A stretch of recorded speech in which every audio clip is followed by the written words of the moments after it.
Good afternoon. I am Chastity Chung with 10 minutes. Today we are on our special report for encephalitis lethargica, and we didn't want to bring anyone but the best on our show. So we have brought back the famous Konstantin von Konomo from the dead. Please welcome Dr. Konstantin von Konomo. Thank you. I'd like to thank you all for the warm invitation, especially you, Chastity. Thank you for letting me be here. I'm really honored that you would have me come back for this lecture, and I hope I can bring you valuable information on encephalitis.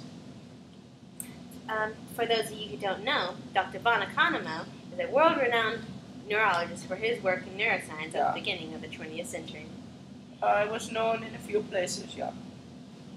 So, for those in the audience who are not familiar with your biography, would you mind giving us a little background about your upbringing and education?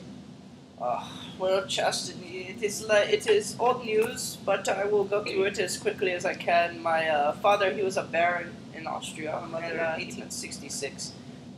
After that, we moved to a few places like Trieste. Unfortunately, I had a big family, but some of my brothers and sisters, they died.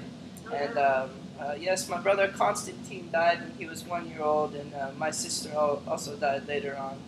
It was a very bad time for me, but other than that, I went to Vienna Polytechnic for 2 years, and then I went to the University of Vienna for medical school. Wow, the University of Vienna! Isn't that where Sigmund Freud attended? Sigmund Freud was just a coke addict. He was always coked out. So why the change to medicine? Well, it's a long story, but I read this one novel, and I really got an interest in criminology of the mind, and I like understanding the thought processes of criminals, and so that is what really spurred me into medicine. Well, the world of neuroscience is certainly grateful. They should be. So now, to get to the topic of the discussion for today. You are famous for your work on encephalitis lethargica. Could you give us a brief description of your research career? Well, it all started right after medical school. When I was in 1916, I started in the Vienna General Hospital. There I was researching impacted brain functions of the different patients. And I made extensive research on these findings, and I published numerous articles. And other than that, I was focused on the functions of the medulla, the pons, and the basal ganglia. Midbrain. And the midbrain as well. I think I know what I researched better than you. Yeah? What, is it just because I'm a woman? That could be it. No, she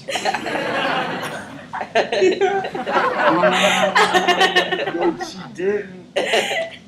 For those in the audience who don't know, the midbrain, pons, and the basal ganglia are all related to sleep and arousal. So what actually prompted you to look further into encephalitis? Well, while I was working in the clinic, it was interesting to see all these conditions, and a few of them stuck out to me, especially the stupor or lethargic behavior of some of the ill patients.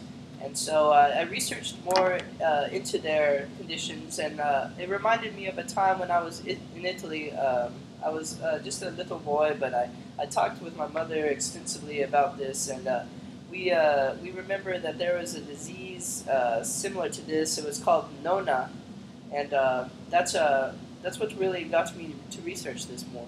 I see. So have you found the causes then? Well, the causes could be from several things. In my time, I believe some people believe that influenza, the Spanish flu, was the cause of it, but I think it could have been a contributing factor. But in the end, encephalitis lethargica was discovered a full 2 years. Well, actually, it was discovered by me, of course, and it was discovered a full 2 years before the Spanish flu ever occurred. So, yeah, I mean, it was. That's one of the reasons I don't think it may have been related, but who knows. So are you saying that the flu pandemic had absolutely nothing to do with the outbreak of encephalitis? That is not what I'm saying. Yeah, I mean, are you not listening to me?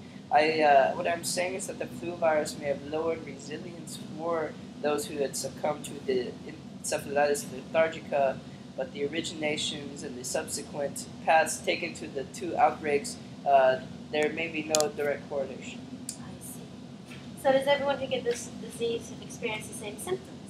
Well, it is a very peculiar disease. I mean, it could, as I said, there's lethargic behavior, there is muscle weakness, there's like a weird eye movements.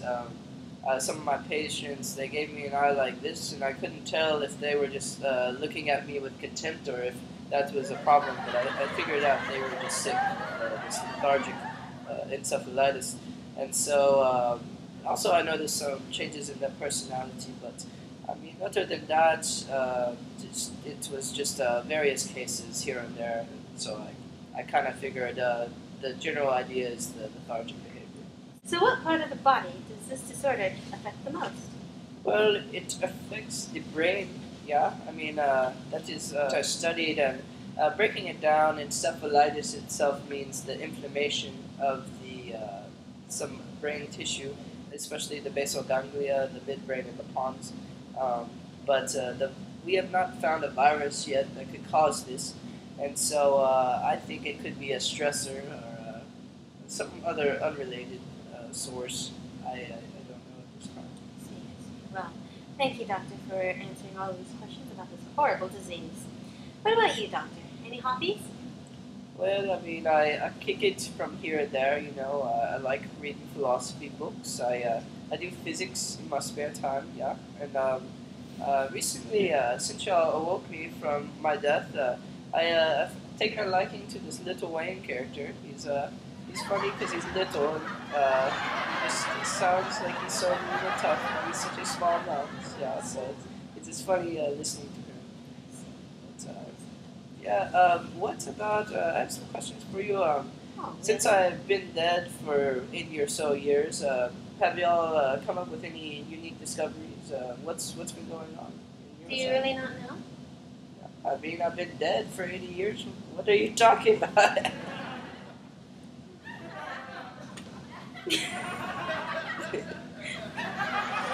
Well, don't you know that your contributions have led to many great impacts on a number of fields, including sleep research and neuroanatomy? Really? Yes. For example, we know now, thanks to your contributions, that the posterior diencephalon contains orexin neurons, which, when you lose them, leads to narcolepsy. And Speaking of which, that is giving me narcolepsy right now because that is the most boring thing I've ever heard. I've done so much research for you. Oh, whatever. Did they find the chemicals in the brain? What about all that? Yes, we have actually. Chemicals such as GABA and orexin play a huge role in the activation of wakefulness and other neurotransmitter systems. We've actually confirmed many of your predictions of sleep regulation, like where the sleep and awakening centers are in the brain, such as in the rostral hypothalamus and the brainstem forebrain junction. Oh, sorry, were you talking? I mean, that just put me right to sleep. I mean, I just heard about the GABA, but yeah, that's very interesting. I'm glad you did the research. It's a good Perhaps you're job. suffering from encephalitis lethargica too. I think I may. So, besides all this, I mean, this research you've done has been extravagant. It's so important. But like, what else has been done? Like, what other predictions? What other observations have y'all made recently? Well, in the past decade, actually, we've confirmed many of your outstanding predictions. And yes, we have made incredible technological progress, like computers and machines that take images of the brain.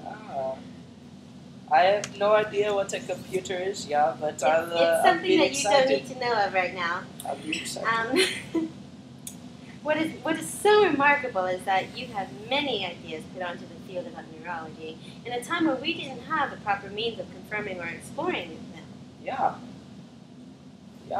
I did have a lot of ideas. I mean, I am an idea man. I like to think of myself as better than any other neurologist that ever lived. But because I died at an early age, so I mean, yeah, you understand. I mean, I could have came up with so much more stuff. What has it been? 80 years now, and y'all still haven't. It's too bad that you died so early. It is said that you passed like a meteor in the firmament of neurology, where your name will always shine like an eternal glare. Eternal glare, indeed, yeah. Enough of this. I'm tired of these questions. I'm tired of this. I'm leaving. I'm going back to my brain. It was so much more comfortable there. This is Chastity John giving you 10 minutes with famous dead people.